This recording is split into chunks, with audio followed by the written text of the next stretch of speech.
And before I proceed with my speech, I just wanted to give a very brief introduction about the script which I have prepared today. As I was about to give this speech around the Independence Day, because I thought that the topic would be more relevant to the occasion. But this week when I was preparing my script, I realized that this topic is so prevalent in current situation that it doesn't require any special occasion. So here I am right now giving the speech today. And so are you ready? I think yes, 100%. So I reiterate the topic again and I ask you the same question to each and everyone over here and as well as the online one, that are we really enjoying our freedom?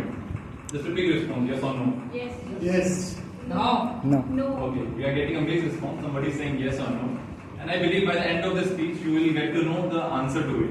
And I truly believe that you get your answer. So, for this, before I proceed, for now the answer is yes, we are enjoying our freedom. But now you would be wondering that if you already know the answer, then what's the point of getting into the discussion? If you already said that the answer is yes, we are enjoying our freedom, then what's the point of carrying it or exaggerating the topic that are we really enjoying our freedom? And you will get to know in a brief matter of time. And for that I want all of you to participate with me in just a brief activity which I have brought up with you. And I want all of you to first to breathe in, take a big deep breathe in and release it out. Relax yourself, present in the moment, to each and everyone as well as those who are in the online mode. And close your eyes and just imagine with me what I will be narrating over here. Just imagine it in your mind. Okay? Are you all ready? Yes. Yes. Each and everyone, you can also just close your eyes and just try to imagine it. It's a fine Sunday afternoon. You are sitting in your bed or in a couch, enjoying your time. Maybe you are browsing in the internet or watching your favorite Netflix series. Whatever it is, just you are having a good time. All of a sudden, you hear a person wearing boots approaching to your door. You just hear the sound of it. And in a matter of time, you hear a knock in your door. Thunk, thunk. Then again, thunk, thunk. Now you are afraid and rush towards the door. As you open it, you see a man in a uniform, army uniform, pointing a gun to your head and asks you to collect all your valuables and get out of your house within the next 30 minutes. You are shocked and in disbelief. You see out of the window and it is happening with each and every one of your neighbors. But somehow you manage some courage, get all your valuables and you get out of the house with your family. And you all are crammed up in a train bogie and taken to a place which you have never heard of. And the moment you reach that place, you see all your loved ones being gassed, taken away from you and being gassed and it turned into ashes. It sounds very horrible, right? Very horrible. I ask all of you to open your eyes. Thank you very much for participating. The story which I narrated to you is about the World War II during the reign of Nazi Germany, the situation of the Jews. I asked all of you to imagine it. I hope you all imagined it, right? It was pretty horrible. But can we all, were we able to relate to it? I don't think so, but we were able to relate to it. We all imagined it, but we couldn't relate to it. The reason is that we haven't been into that situation. And I don't think that this kind of situation would be happening anytime soon. Or any person like Adolf Hitler would be emerging out of nowhere in the current scenario of the world. But the question is, if we can't relate to that situation, we all imagined it, but we can't relate to it, then why are we just restricting ourselves to the definition of freedom which was given right after, especially after the World War II which happened, by especially the human rights or the big organizations which were set up after that time.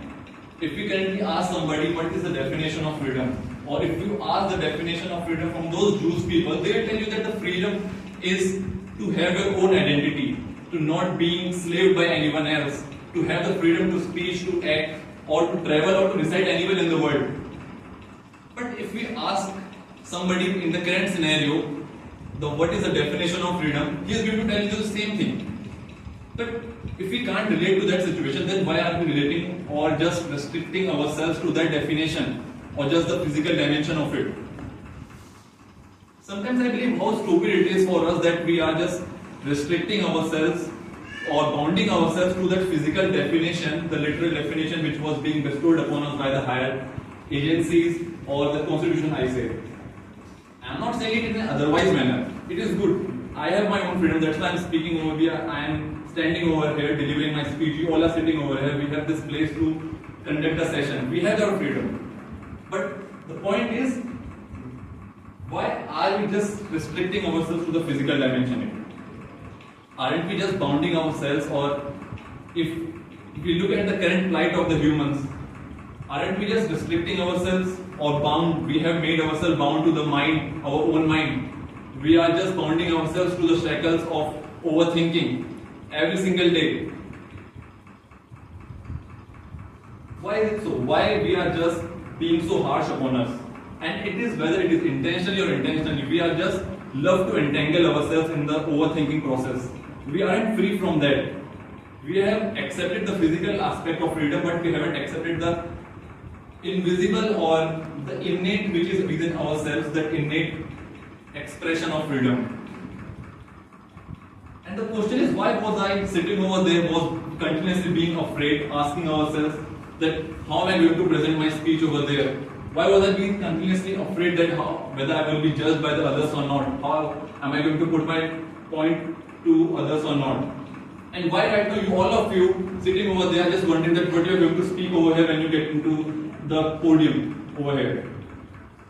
Why can't we just live in the moment? Why are we in a hurry to live the future by being indifferent to our present? What is wrong with us? That's the big question. We never ask this question. We are just simply happy that we have the freedom to travel or whatever it is. But we don't ask ourselves, do we really have the freedom from our own mind? We are just putting or just keeping a lash on ourselves. And why can't we right now just be here in the moment, be present over here in the moment, instead of just being or staying in our mind? Is it really that tough?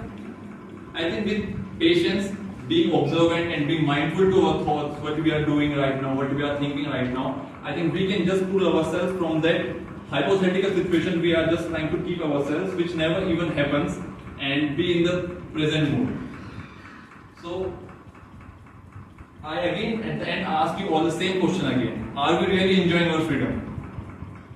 Anyone? No.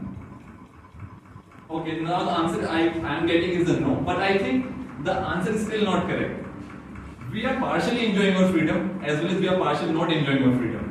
And I think the aim should be to convert it totally to the yes part. Instead of right now we are having our freedom. We are having our freedom, physical part of it, but we are not having the invisible or the not physical dimension of it. We are not having that freedom over that in that sense.